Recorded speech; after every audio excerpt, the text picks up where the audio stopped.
Hello, everybody. It's Laura Eisenhower. I'm joined today by Marisa Acocella, and I'm so excited to talk to her about her two amazing books and just a whole bunch of other stuff we're going to get into. But she's become a really, really great friend, and I have to say, I just so deeply appreciate you, and I'm so grateful that you're here with me today. Thanks for coming on. I'm so happy to be here, Laura. I just think the world of you. And even before I knew you or met you, you were my muse. So this is like the best moment of my life right now, just speaking with you. Oh, that's incredible. Thank you so much. Well, everybody, let me tell you a little bit about her. So Marisa Acocella is a cartoonist for The New Yorker. She's the author of the New York Times bestselling graphic novel, Antenna, Cancer Vixen, and Just Who the Hell Is She Anyway? A breast cancer survivor. Marisa is a founder of Marisa Acocella Empowerment Program at Mount Sinai Comprehensive Cancer Center. Her latest graphic novel, which is amazing, The Big She Bang, which is the herstory of the universe according to God the Mother, is an explosion of the divine feminine starting from day one. Narrated by God the Mother, The Big She Bang celebrates Eve, the Marys, Virgin Mother and Magdalene, Sophia, Persephone, and more, whom wrests control of our origin story from misogynists who hijacked it. So, and this is her other book, and they're just so incredible. And I'm going to put the links in. But I mean, look at this art. It's just like, this is, obviously people know what a graphic novel kind of, looks like. It's sort of comic book presentation of it all. So kind of tell us about your journey and how you became this kind of artist and the inspiration. Well, I mean, obviously the inspiration behind The Big She Bang is very much connecting with your own soul. Oh, yeah. Like, was it part of the recovery process too, when you went through the cancer, that this started to really come online for you? Or tell us about your journey. Okay, so I had this comic strip called She in the 90s. And while I was working on it, the whole goddess movement was going on. And I just always wondered about God the Mother. Where is she? What happened to her? Why is there just a male God? A male God couldn't have given birth to all this, and never, ever, ever made sense to me. And then I had the title of The Big She Bang, and I thought, you know what? I really want to write about the female God. So I've had this idea for 25 years, and I literally felt like I needed to grow into the concept. So I went on my journey and became a cartoonist for The New Yorker, and then I wrote Cancer Vixen and had the cancer experience, and I never wanted to be a victim. And when I discovered I had cancer, I was really depressed. And a friend of mine said, what are you going to call your story? When Glamour magazine said they wanted me to write about it. And I said, I'm going to call it Breast Case Scenario. And he said, Marisa, that is a terrible title. Look at you. You look like a victim. Where's the vixen? You're the daughter of a shoe designer. You're wearing really crappy sneakers. You look like hell. Where's the vixen? So he said, you know what? That's a great title. You should go call it Cancer Vixen. So I went back and I drew myself as a cancer-kicking vixen, Cancer Vixen. And I realized that my journey was really about female empowerment and empowering the divine feminine. And that's always been my mission. That's not to say that it disempowers men, because the whole mission of the divine feminine is to rise, but also to rise along with men and to create a balance. So I've always felt like there's so much more to humanity than who we really are and who we really think we are. And we're so much more powerful. And women are so much more powerful. History is just that, his story. What happens when we hear from her?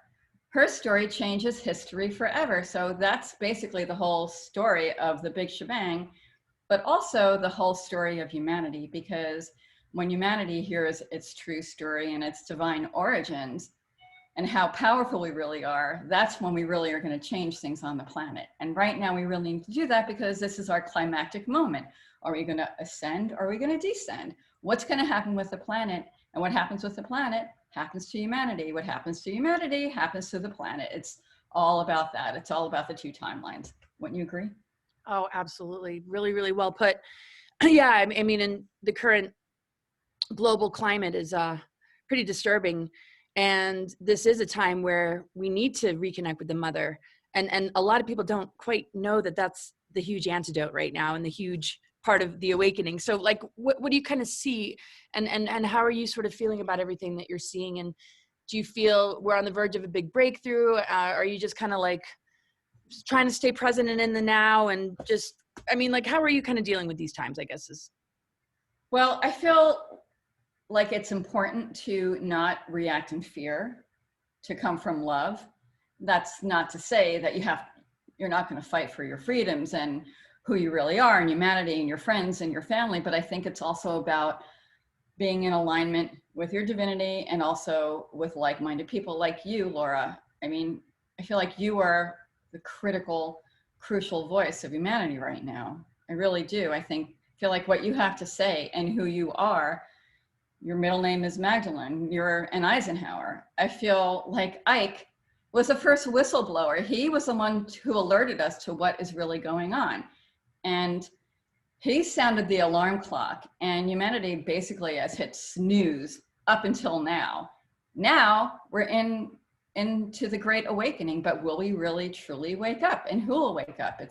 Are we gonna go towards the timeline of the Great Awakening, or is it gonna be the Great Reset?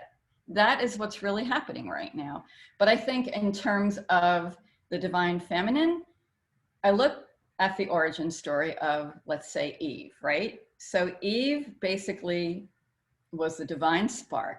She was God the Mother and Sophia's daughter. Adam was basically, like, according to Apocrypha, was basically a lump of clay. Here comes Eve. She's the divine spark, and she breathes life into him. She breathes his divinity into him. So Eve was made of stardust. And when the archons saw what Eve did, of course, they're the opposition. They're going to want to take down the star player, right? Sports, you take down the star player when you want to take down the team. So they go for Eve. They say she comes out of Adam's rib. They make her subservient. They attack her. And that's really the true story of Adam and Eve from what I've gleaned and what I've intuited as the truth. So Eve was really a hero. She was the great evolutionary. Flash forward to somebody like, okay, Mary Magdalene, right? And Jesus. Well, Laura, you said back in 2011, because I've read a lot of what you've written, most of what you've written, everything I could get my hands on. And you said that they were the great liberators. They were more than saviors. Their story is of balancing the divine male and the divine feminine, and about liberating humanity, of coming together. And that's what we're really about. What do you think about that? Oh, totally. And that's also, I mean, so important for our physical bodies to acknowledge that, so that the flow and circulation between our right and left, and just, you know, just everything, to get that divine blueprint flowing throughout our being. I mean, that's going to begin to upgrade us. And this is what's so crazy about what we're seeing right now, because that fear of the virus and, you know, just like you said, I mean, are we going to digress? Are we going to descend while we're face to face with, you know, this possible catalyst, or this thing that's going to push people further and further into their own enslavement because they've lost connection with that? So I think it's just so crucial. And it's just so amazing that you've, you know, put it out there. Were you drawing cartoons as a kid? I mean, was this always there, or like, how did that kind of emerge? Well, my mom actually, this is kind of ironic because there's this whole connection to Ike and then also JFK, right? I mean, he also wanted to break the CIA up in 1,000 pieces. And we know about 1,000 pieces, which is going on right now, right? That documentary. So I'm interviewing the directors after later today. I know. So like, I really appreciate you taking the time. And I just started watching it last night, and I sent it to my parents, so they're watching it. They say hi, by the way. So anyway, so my mom, when she was pregnant with me, she was the shoe designer for Delman, and she gets this phone call from this woman. Hi, can I speak to the designer? And my mother, in her Jersey accent, says, I'm the designer, who's talking? And she said, this is Jackie Kennedy, and I need a shoe because I'm a size 11 and I can't find anything. And she loved my mother's shoes. And my mother says, well, I'm a size 11. We could commiserate, because my mother had this Jersey accent. I do too, I admit it. So anyway, Jackie said that she needed a shoe for a big event. Guess what that event was? JFK's inauguration. Oh man. How Wow. crazy is that? So Jackie was pregnant with John. My mom was pregnant with me. There was that huge like Jackie Kennedy, JFK connection. So it's kind of, that's how I started drawing. I was just imitating my mother when she was freelance. She'd draw these women wearing her shoes and do trend reports. And then I imitated her. And then by 8, I got really bored with those women. And we had this vacation where we went to this pink elephant of a house in Bermuda, not the Jersey Shore. And on the walls were these drawings with captions on them. And it was James Thurber's house, the great cartoonist. And I thought, wow, the women I've been drawing since I was 3 could actually speak. So that took me on my cartoonist journey. So that's how I started drawing stories. That's so wild. And I'm just looking at this as you speak, you know, this whole kaboom, everybody see kaboom. And it's about, you know, the Mother Earth, you know, like Mother Earth. Can't you see I'm dying here? Do something, TikTok, you know, because the inhabitants are everything as far, because we're so connected. I mean, we are a part of the planetary consciousness. If we don't figure out, you know, how to wake up and step into our great potential, I mean, it is a part of the cry that the mother is trying to impart to us, you know? Yes, I mean, I totally agree. The thing is, God the Mother, right? History, or when you look at the Council of Nicaea and how women have been, basically they were priests and they were kicked out of when they were editing the Bible, they were taken out of the Bible. God the Mother was Holy Ghosted. Okay, she'll even say like here, I mean, I really wanted to have fun with the story. So I have God the Mother saying, I am God the Mother and I've been Holy Ghosted. But it's really true. She's the Holy Ghost, right? And then we go to the Eve story. And then the whole thing is that women have always been subjugated and now we're about to rise. And even look at what's going on in film and television. And Disney kills the mother, right?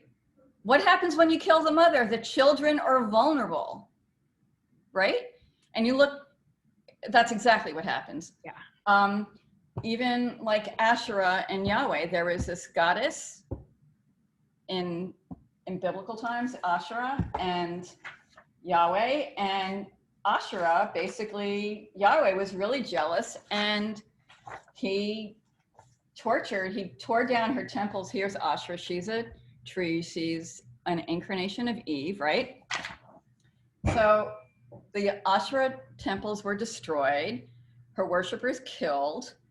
I mean, even the men who took down her temples peed on the temples after.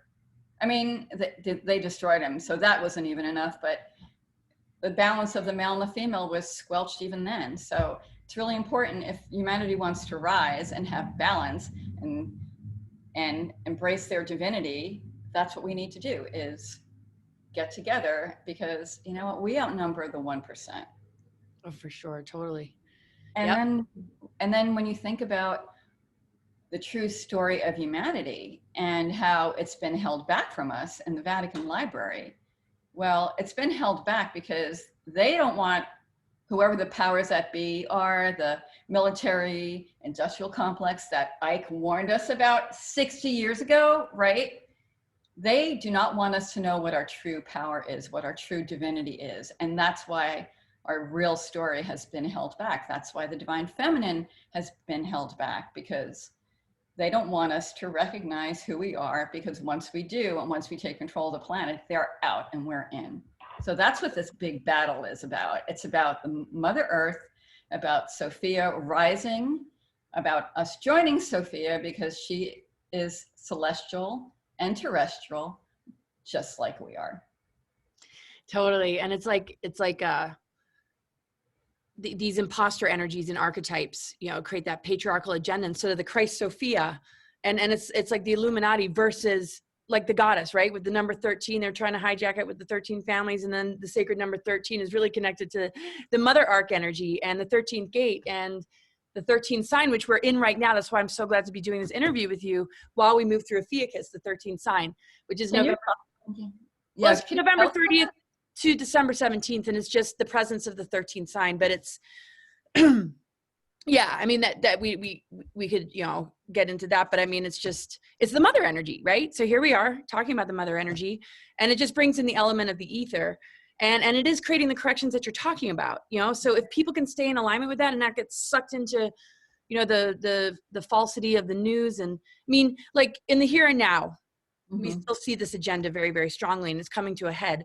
What do you notice though? Because you've been around a lot of influential circles, and of course, I'm not saying name names, but have you been surprised and shocked to see, that people maybe aren't as authentic as they seem, and they are sort of linked to that cabal? Have you noticed much of that, or?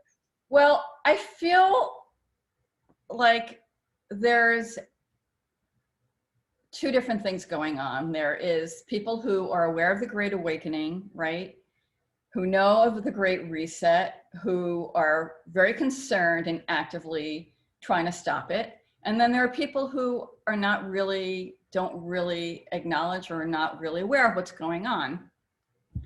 So I try to talk to everybody, regardless of what their political party is, because, like Eve, the Divide and Conquer Humanity Master Plan, which was initiated when they said that Eve came out of Adam's rib, they're still doing that. It's now like black versus white and Democrat versus Republican. I don't want to get involved in that theater. I want to find who we are as people and unite and fight the archons, fight the 1%, fight the cabal. I mean, if we're fighting each other, we can't fight them.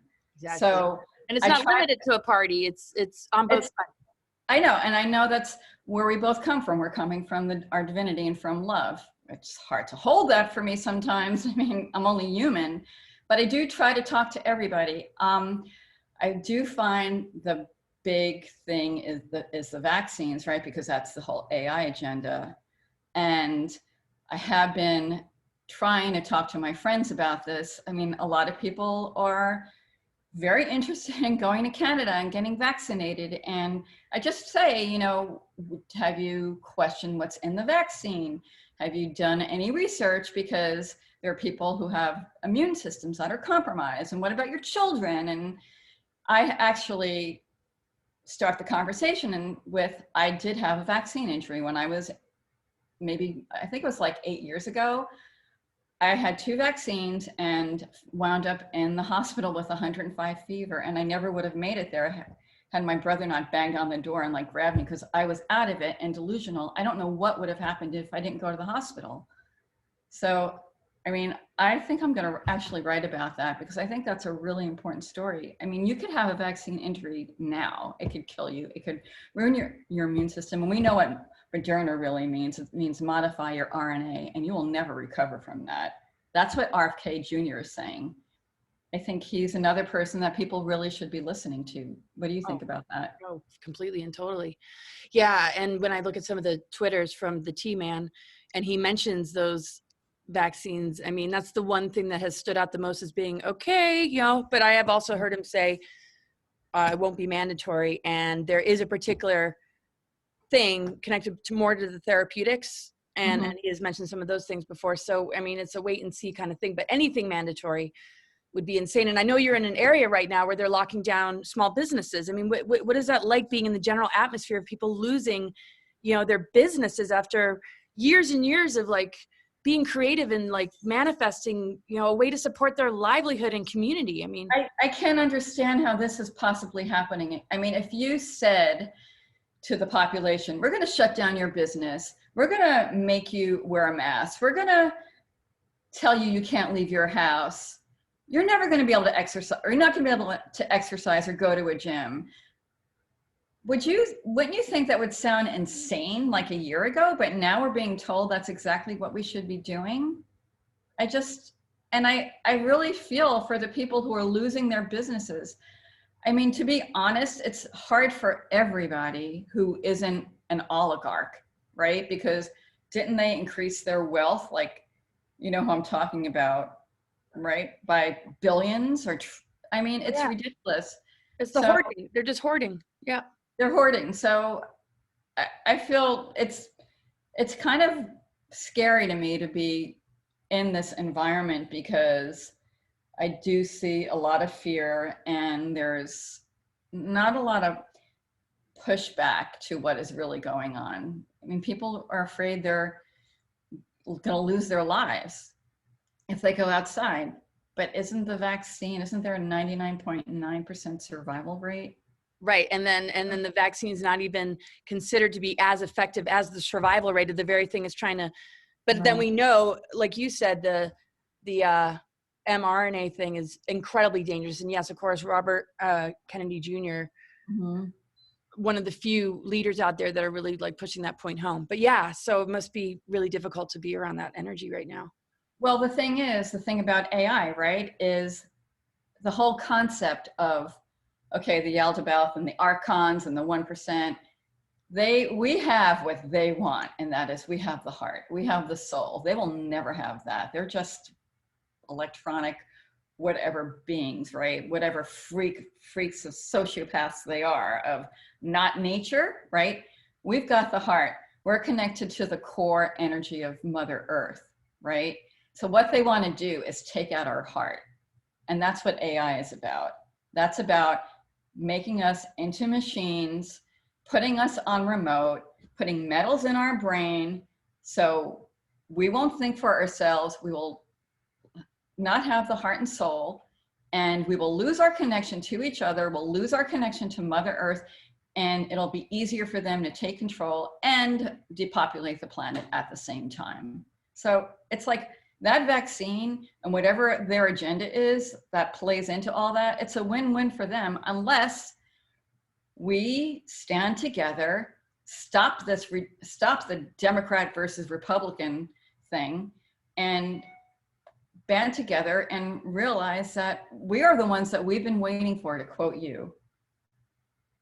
Yeah, I think that came through a lot of people almost around the same time. And it's true. I mean, we can't kind of like wait for a savior. We need to stand up and, claim our sovereignty and know that, that energy lives within us, but it also surrounds us. And I mean, what do you feel about the concept of bifurcation? If people really do make that choice and they become modified by this thing, those that refuse, I mean, do you see sort of a splitting away? Do you see maybe people even deciding to off themselves? Probably like a mixed bag, but I don't know. What are your thoughts? I feel that we can either be carbon-based or crystalline-based, right? We can either access our divinity and become divine and who we are truly meant to be, and that is what our inheritance truly is, and embrace that, or not. I mean, maybe there will be two Earths, like Dolores Cannon has talked about. Maybe there will. I mean, I want to be with the people who operate on a love frequency, not the fear frequency. I mean, you could be a warrior of fear or a warrior of light. Like, what's it going to be, right? Yeah, and you live that, overcoming the cancer thing and changing the vibration of your perspective about it. Even if you held that perspective, just even in the title and in the picture. I mean, and that's the thing with adversity. That's when the warrior spirit can really step up and say, hey, this is a chance for me to advance myself instead of become weakened. So, I mean, that so much about that is in this book of your journey. And I mean, if you want to talk a little bit about that, that'd be wonderful. Or any times that you face, adversity and how much we're at those kind of crossroads where we can make the same kind of decision. Because look how incredibly empowered you are and healthy and radiant. And it was all here, and it's all here. It is all here. It is all here. But it's the mind heart connection. Yeah. Right? You are who you think you are. You are what you attach yourself to. I think it's all about the emotion. If you come from fear, then you're going to be in fear. I mean, I know there have been times in my life when I've been really worried and I've just attracted like more and more like mess, more and more of a mess. But if I'm operating in faith and reaching out and thinking that the universe will give me whatever I ask for and connect me with who I really am meant to be speaking to. I mean, look at this. Do you think when I was writing my book and reading what you wrote about the goddesses, when that I would ever be talking to you. But here I am, I'm talking to you. I'm talking to somebody who I admire, who is my muse, who I think has so much to say, and you are one of the great leaders of the planet.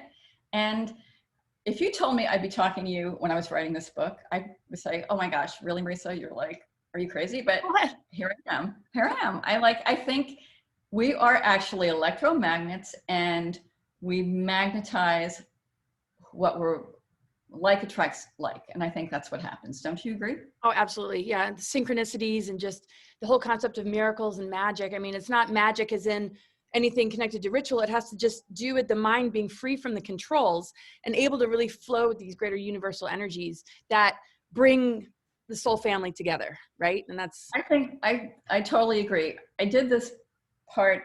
There's a chapter with Isis, and Isis talks about her mystery school, right? And she says, you know, I can read this to you because I think it's kind of important, and I really wanted to bring this story home, which was that, okay, so Isis, you know, talks about her mystery school, and, you know, she says it's the divine feminine magic of Isis to you when, you know, she brings Osiris back to life and gives birth to Horus, right? And I say, magic, what's the deal with magic? And she says, magic is neutral, depends on intention. Anything that comes from light is good. And then right here, God the Mother says, or you should just ask me. The power of God is more powerful than anything, right? When your supreme power is combined with my mystery school tools, not much is more powerful than that. That's what Isis says. God the Mother again says, when it's powered by me. oh, brilliant. Right? Oh, yeah. And then we know who mastered that, right? Our Right. favorite. Yeah. Our Mary Magdalene. Man, that's just so brilliant. And it's just incredible because, I mean, just the art and the words, it reads like, it's so different than reading just like a book with a page after page of just typing and print. I mean, just the colors, just really, it's an experience. It's an incredible experience. I'm just so blown away and so grateful that you've put out this beautiful material. Some people are, I mean, it seems like they fear certain aspects of the goddess energy that has, you know, this greater kind of, I wouldn't want to say like wrath, but like the Kali energy. How would you describe some of those archetypes? How do you sort of, you know, is it, the things that don't seem as like loving and nurturing, but it's coming from more of a tough love that seems to be emerging maybe right now. Right. Like the Kali energy. Well, it's interesting that you asked, because I was grappling with this myself when I was writing the book, and I didn't know exactly how to use Kali. But to me, the whole concept, well, first of all, women, we have all emotions, right? So, I mean, if you look at like Mary versus Mary Magdalene, you know, the virgin versus the whore, it's like, no, we're not just one thing, we're all things, right? We have all things within us. So and like the whole Mary Magdalene myth kind of blows that out of the water, because here she was a princess, her father was a king, and she was sex trafficked, and then she comes back, meets Jesus, has this great love story, and then becomes his #1 apostle and his messenger, basically, right? I mean, his partner. But going back to Kali, I didn't know how to reconcile who Kali was and what she meant. And again, she is this great warrior. She's the Durga. She's like fearsome. She's also the mother energy, right? So I love that about her. But in terms of the story and in terms of whether we're going to ascend or descend, and we are at our climactic moment on the planet, right? Well, Kali is also the goddess of end times. And when she makes an appearance, what does that mean? And you could look at when you see Kali, when Miley Cyrus is like sticking her tongue out. Somebody said that recently, and I was like, yes, that's really true. And she's making an appearance now because I feel like this is like our critical moment. Where will we go? Is this the end time of like the 3D frequency? Are we going to ascend to 5D? So I feel like it is end times one way or another, and that's how I use Kali in that regard. Yeah, that's absolutely resonate with that. My gosh. Mm-hmm. Mm-hmm. Really, really well put. And as you're talking, just, it's kind of a part of the archetype of the Magdalene too. And just going into the underworld, and then that fire of like emerging out of that is sort of the end of the old paradigm, where we're no longer locked into the underworld or demonized or misunderstood or exiled. It's like the phoenix and the fire energies. And that's kind of, what your words kind of brought an image of to me. Well, that's the whole myth or the story of the greatest suppressed story in the history or herstory of humanity, and that is Sophia, right? And the myth of Sophia, when you look at her, and she was, the way I wrote her was, she was an aeon and a twin flame of Christos, right? And she was like her mother, very creative. Her mother is the creatrix of the universe, God the Mother, right? Well, Sophia was tasked with creating the anthropos, the DNA or the divine spark of humanity, with Christos, but she wanted to go off and create on her own. So she does that, but the law of creation is a law of balance. And what happens is, well, I'll show you the imagery. So here she is going off on her own, right? There's Sophia. She's serpentine. She's a spirit. And what happens, right? Because of the great power within her, Sophia's thoughts were not idle. Here's the thing about thoughts: to think is to conceive. Conception isn't just mental. And then you see, oh my God, the Mother, what did I give birth to? And that's Sophia giving birth to Yaldabaoth, the embodiment of her fear manifested into a reptilian-bodied, lion-headed cyborg with lightning-flashing eyes. It came out of the primordial waters and lunged right at her. She called him Yaldabaoth. Right, and so, there is a lot of different versions of that particular story, and that, kind of encompasses at least, what happened, what the intention was behind it. Not everybody's in agreement to. Some feel that when the Lucifer rebellions happened, it yanked her in and kind of pulled her in. But she still went off on her own. So that's so that archetypal description and art connected to it is just so brilliant, because that rebalancing and that reconnection and that reunion is the story of the free will universe, right? It's like, it's a love story. It is a love story, because Sophia's reunion and her rising up, her ascension, right? Isn't that her union with the Christ, right? Like the Christ energy, the Sophia Christ consciousness that you always wrote about. That was such an inspiration to me. And what happened to Sophia after she gave birth to the archons and, well, Yaldabaoth, and then he went on and created more archons, right? Well, what happened to her? Where is she now? Well, we know that she became Mother Earth, right? And for Sophia to ascend and humanity to ascend, we must all embrace our Christ Sophia consciousness. And again, it's about the balance. It's about the male and the female. So that all plays in together. But Sophia rising, again, I mean, it's about her rising, the divine feminine rising along with us. And that's why the energy of the Mother rising right now is so important, because that is going to bring Sophia up. That's going to bring all of us up. That balances us with the divine male. Totally. And just like the mother-daughter principle of Persephone coming out of the underworld and joining with Demeter, who wanders, without her, just it's an incredible story, but it's very painful because of what it's produced, because these archonic forces have tampered with the earth grids, which are electromagnetic energies. The electric and magnetic grid energies are masculine and feminine and elemental, just like our DNA. So it's caused the scrambling of our fire codes that have kept us in this kind of program, because it isn't really real. So, even though there might have been some kind of doing it all on her own, the true organic planetary grid network is very balanced. It's just, but the archons and those kind of energies refuse. Yeah. Yeah. Like So suppress it. Like how would you, I mean, I feel that the archon energy is it's like, it's blocking us from our divine. It's like like it could be described as a media cloud, right? How would you say that? Would you say it's the indoctrination in schools? Would you say that's part of all of it it. too?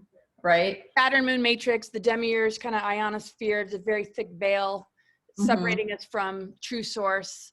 And they hate Right. Sophia because she can dispel all of it. But if people don't find that within themselves, then they're very easily, they have that veil over them. Right. The point is, I look at it this way. I mean, this would be kind of an interesting animation, right?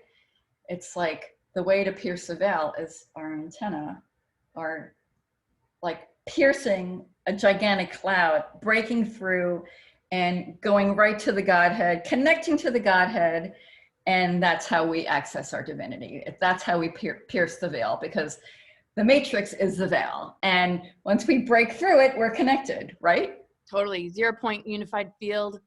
And then the tree of life template is restored. We've been in this artificial tree of life kind of reversal grid. And that's been healing. I mean, they're just really trying to keep us in the mind control. I think a lot has been solved and we're already there. It's just wherever people are still hanging on to the propaganda, the mind control, the social engineering, and like you said, indoctrination, which I absolutely agree is an archonic reversal system. And it's getting worse. Until it's getting worse. It's getting, I mean, there'll be a break. Look, I'm sorry, what did you say? Oh, I said there'll be a breakthrough, but go ahead. I mean, look at the programming right now that we're watching that's being streamed to us. That's on network television, right? I mean, why aren't we watching like TV shows about Sophia? No, we're watching, there's like Lucifer, right? I mean, there's vampire shows, and for a while they were like, oh, so it's another vampire thing. Like, what's that about? But vampirism, I mean, that's a real thing, right? I mean, we know that this stuff really exists, but they're the ones who are the heroes, and humanity, because they want to get rid of the vampires, they're the villains. I mean, it's another inversion. It's all part of the matrix, and it's all part of the indoctrination, right? That Amazon show about the Nazis winning the war. I mean, that was. And then Cuties is like up for an Emmy, and it's got. Cuties is up for an Emmy? Wow. Okay. That's what I heard. I need to confirm that, but totally. And then all the censorship we're seeing, if it's not, if it goes against the steered narrative, it's like, I don't know why people aren't converting real quick, realizing, whoa, something's going on here. And it's not, we're not dealing with normal politics anymore. We're dealing with tyranny and New World Order. And it's nuts. I just, what's upsetting is the corruption on both sides of the aisle, right? Because, I mean, the thing is, politicians, we're the ones who put them in office. They're really working for us. We're not here to serve them and to do what they tell us. They're there to serve us. It's the other way around. That's another inversion. I mean, I think Ike would totally agree with that, wouldn't you say? Oh, yeah. Absolutely. Yep. I mean, I wonder what he would make of all this. He'd probably say, I sounded the alarm 60 years ago, right? Which he did. I mean, it was literally 60 years ago. Yeah. Yeah, it was a long time ago. And there's been a lot of events. There's been a lot of books written, a lot of researchers, a lot of disinfo too thrown in the mix to make it difficult. But yeah. It's just kind of crazy because the next 2 weeks just seem like so critical. Like literally every day, it's like, what's going on, and where are things sort of tilting? It's really hard to know. But I mean, I think once a person really owns it in their heart and they are sovereign and they are in that truth frequency, they're not going down that road no matter what. And that's a lot about your story. It's like there was a timeline for the way you experienced some of the adversities in your life and the health stuff that came up. And you went in the direction of like the higher choice, the choice connected to your truth, your higher awareness. And I can only pray that people gain that, you know, kind of strength. And I know your books are going to be incredibly empowering, you know, to people that, you know, and it's really nice because you aren't polarized. You're not saying, oh, it's all about this side or that side. And I'm totally right there with you. And, you know, even though, you know, some make themselves this way, your information is for everybody. And it's coming from the nurturing heart of the great mother, you know? Right. I mean, love. That's really the whole point of this book. I didn't want to align with any political party. I just wanted to align with love. I wanted to align with the mother. I wanted to align with the divine male, the divine female, and align with humanity and align with our divinity. Because you know what? Like you said, it's not about the plan, it's about the divine plan. That's you, my muse. Well, you know, it's just sort of like having to be in the now and just, you know, being really creative and fluid. And as you're an artist, you know that just seeing life through the eyes of an artist is much better than anything, because you can always just be the co-creator of the reality as well, which I think is part of the awakening and writing a different script than the one that we've been given is the power of the birthing, like you said, you know, of the mother, the thoughts that birth ideas and manifest reality. Well, I think we all have the capacity to give birth to ourselves, right? Or to rebirth ourselves and connect with that creative source and write our own story and create our own narrative and come from, again, like you could come from faith or come from fear, come from love, come from fear. It could be a warrior of like fear or a warrior of light, right? So it's like, who are you gonna be? What are you gonna be? How are you gonna contribute to the ascension of humanity? Yes, totally. So, you know, the Mother Earth energy, the planetary consciousness being connected to the Sophia energy that had a hard time being anchored and grounded for the last 26,000 years.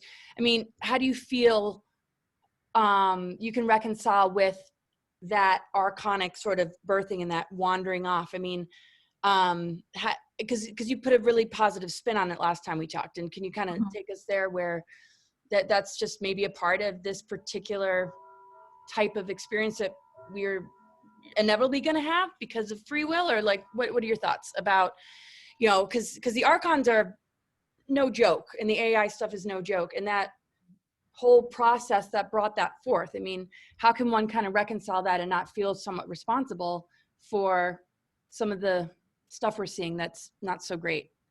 Well, I feel that the way for humanity to grow is through adversity, right? I mean, this has been the most challenging time in the history of the planet, I think. Certainly like in the last 26,000 years, as you say, right? So it's like, you know, the pearl being crushed in the oyster, right? It's like the more pressure, the more beautiful the pearl, the more pressure of the diamond, the more beautiful the diamond. So that's kind of like Sophia is, the more pressure that Sophia has and that we have, the more pushback, hopefully, we will give to the archonic energy, and the more we will all band together and rise. That's what I think. I think that maybe sometimes we need something to push back against. Oh, totally. And I think, yeah, a free will experience is going to create ego identity, which has a choice how it's going to use power. And it can either be a host for the archons because they're very parasitic, or it can, you know, learn the right use of power and allow that pressure and adversity, like we're talking about, to bring about the diamonds and jewels of wisdom, which exactly. Sophia means wisdom. Sophia means wisdom, right? Sophia means wisdom. Even the snake, right? In Eden, well, when Eve was being chased by the archons, right? She went right into the tree of knowledge and her soul went into the tree of knowledge. Her body was on in Eden, but her spirit was in the tree, and she became the tree. She became the pomegranate, because it wasn't, as she said, it's not a apple, it's a pomegranate, damn it. And she also became the snake, and the snake was a symbol of wisdom. It was a symbol of the divine feminine. So there's more inversion, but yes, it's like listening to our own inner wisdom, which I love that metaphor, because our wisdom is out there in so many different sources. And if we're open to it, and if we're aligned with it, we can hear it, right? We can hear it, and we could become one with it and recognize it when it speaks to us in whatever form it takes. Like in Eden, it was an actual snake. I mean, go figure, right? And the snake has been vilified. Well, because there are draconians that are evil. We know that. The archons, they're reptilians, yeah. So, but here's the snake, which is, again, it's another flip-flop, 5D, you turn the D around, it becomes 5G, so it's like we live in such an inverted world. Totally. And we can correct that by just spiraling up and out of the things that are trying to, digress us. And of course, talking about fear and all that kind of stuff, fear can bring about caution, but if we make choices based on it and our lifestyle is built around it, we have lost the whole point. We've lost the organic ascension timeline, and we're not picking up on those signals, which, like you're talking about, is the wisdom, is that opportunity in every moment to grab at that higher perspective instead of the one that they keep trying to hold us to, so that we stay their food source.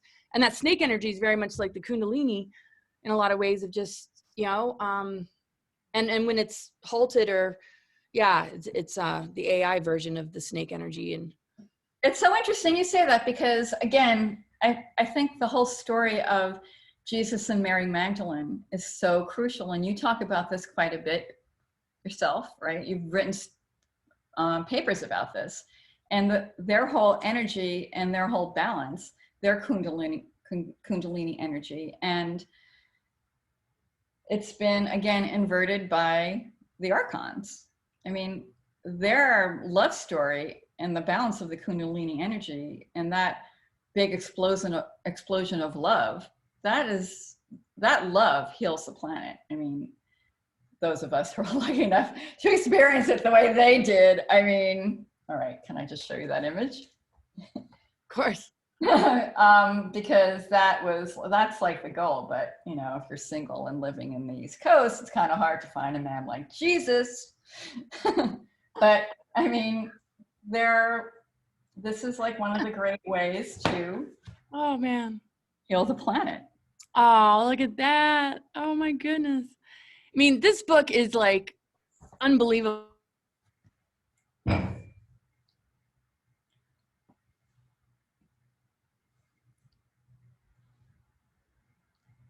Oh, I'm sorry, I was on mute. I was saying the colors in this book and the title and everything. I just got started with it because it just came in the mail, but I'm just blown away. I mean, what timing too. I mean, what timing to put out something like that. And I just love the whole graphic novel thing. It's just like, so brilliant. It's so brilliant. It's just incredible. And then this other book you've written, and how they complement each other too. It's like, there's sort of that human level, then the human realizes, oh my gosh, it's way more than that. And the struggles that we face, on this path, doesn't have to, kick our butt to the ground. If anything, it can absolutely serve us. We got to bless the adversities, especially. I do think it's like you have a choice in every single moment of your life, right? You could either be a victim or you could be a vixen. I mean, I chose that, it's a cheeky line, but yeah, or you could come from fear or come from love. And I think once you come from love and you begin to connect with people who also are on that frequency, like I'm talking to you right now, right? And then you connect with more people and so on and so on. And you sound like a Fabergé commercial, organics. Remember those commercials? You tell two friends and so on and so on. I mean, that's a joke, but you know what I mean? It's like that frequency grows and you connect with more people. And the more people you connect with on that love frequency, the more that frequency grows and the more that becomes part of the planet, and the more Sophia rises and the more the planet becomes part of the 5G, I'm not 5D timeline, not 5G, but Right, totally. yeah. So Totally. Absolutely. not 5G at all. No, no. No. But yeah, the 5D and very much like throat chakra and just communicating truth. And that's why we see the masks. That's why, you know, the opposite of the Great Awakening would be the Great Reset. But the pressure of the Great Reset, like the pressure you're talking about, is creating the Great Awakening, is pushing people to the edge. Hopefully most people will just leverage that for the better. Right. I mean, again, it's like we live in a duality world. It's like light and dark, Great Reset, Great Awakening, 5G, 5D. It's like, and this is the world we live in. And I think, you know, I think we are going to awaken. I have hope for humanity as long as there are people like you around. Oh, I feel the same. Because of people like you, my goodness. And as you were saying that too, it's like also the terrorist group ISIS, and then the first AI robot called Sophia. Yeah, yes, you're totally right. You're totally right. You're totally right. And I actually wanted to put that in the book about ISIS and how, you know, ISIS was really pissed off about ISIS, and they're like, you know, I got a little pushback on that from a few people, but Oh my goodness. but yeah, and like the Sophia robot, how dare they? Aren't you pissed off about that? Oh yeah, I'm just like, seriously, that's not an accident. It's just not an accident. It's not an accident. Yeah, yeah. The form of attack. And trying to create the artificial version, which is the archonic system. It imitates. And the thing is, you know, the Sophia energy has never been separate from her divine counterpart within her own being. And this is what people have to remember, because that template exists within all. And we just have to remember that union. And it's everything. It's been so targeted. I mean, and people don't realize it. It's like they're off trying to solve something else and forget about that as the priority. Well, I mean, I definitely see that. But I think it's important to keep talking about and keep pointing this out and keep reminding people, like remind. It's like we all know it, but we need to remind, like put it in your head, right? It's like words are no accident when you think about the etymology of the word, right? It's like, so, I mean, I think about that stuff a lot. Oh yeah. It's incredible. So is there anything that we haven't talked about that you'd love to bring up that is just coming through? Let's see. I think we talked about how humanity is more powerful than we could ever imagine, right? We talked about all that. We're all conduits of ascension of the goddess energy. We talked about all that, right? Is there anything else we need to talk about? Well, I know we covered a lot, and we're going to do this again. And no, gosh, I mean, we covered a lot, and especially, you know, what's going on in the here and now. And I'm just so grateful that we got to energize this, though, because that's the thing. Keeping these conversations alive, keeping that energy alive is a part of the creative flow. Mm-hmm. And I mean, the timing is just awesome to bring this forward, and that you wrote this book and the timing that you did. And I just encourage everybody to get it. It's just, you know, it's the kind of thing that you can just, you know, put out there and just put it on the table, and you have friends come over if you're allowed to without the mandates, and they just open it up, and it's just like, oh my gosh, like it is an activation. It is a journey, and it's going to bring you closer to yourself, closer to the truth of creation.